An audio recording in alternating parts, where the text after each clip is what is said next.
As we continue to celebrate Memphis, we are celebrating its growth. The city continues to attract people from all over the world. But in this success, some community members feel they're being left behind and they want to see the city do more. I had a chance to speak with one man about his frustrations with accessibility. Walking in Memphis. This is terrible. Isn't as effortless for some. In fact, getting around downtown can be downright difficult. And I was coming down here and we get here and I was like, yeah, I can't get around it without taking the risk of falling. Fletcher Cleaves told me he noticed this specific issue more than a year ago. I would have to turn all the way around and go down to the next apartment complex and hit the curb cut and then come back up the side of the street. It's a risk, you know? So if I were to, like I said, I could probably do it, but it's just an unnecessary risk that, I'm like, why is this in the middle of the curb cut? Like, I couldn't do it by myself if I wanted to. He's made calls to the city, but says this is just one issue he's seen on Memphis sidewalks. Just the terrain is out of control. Holes, tree trunks rooting up the sidewalk.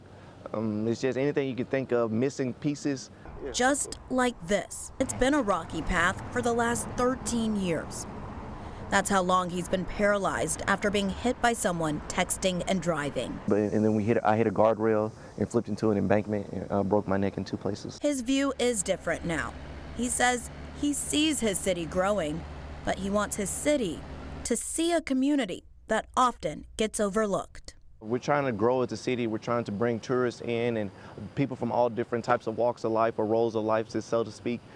Just understand that the bare minimum won't cut it. So the Downtown Memphis Commission is trying to do more. Looking at ways to enhance mobility connections in our transportation network. So what that means is, how do we take a very car-dependent city and open up options so that people don't necessarily have to get to and around downtown by a personal vehicle. They started a one-to-one matching grant up to $5,000 for businesses to fix their sidewalks. We've been walking around looking at sidewalks, taking pictures, and contacting the property owners where we see that there are broken sidewalks or maybe a missing sidewalk. In Memphis, it is the property owner's responsibility to fix sidewalks like this one in front of AutoZone. The commission says fixing these issues can be expensive, so they want to help. Our vision is a downtown for everyone, because we're able to plan ahead so that we can alleviate some of these issues before they get to be really bad.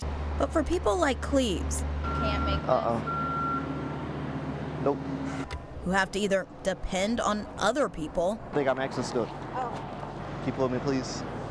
or constantly maneuver. I mean, it could be an extra 20 minutes, extra 30 minutes, extra 40 minutes. It's been a bumpy ride in the bluff.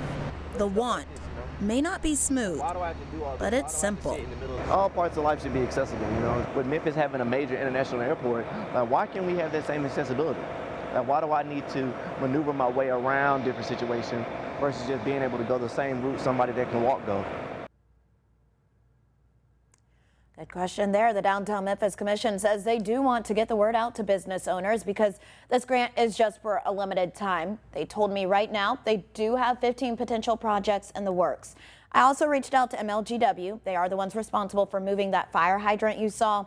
They told me that they are finalizing the design and then it will be sent to the construction crew for it to be moved.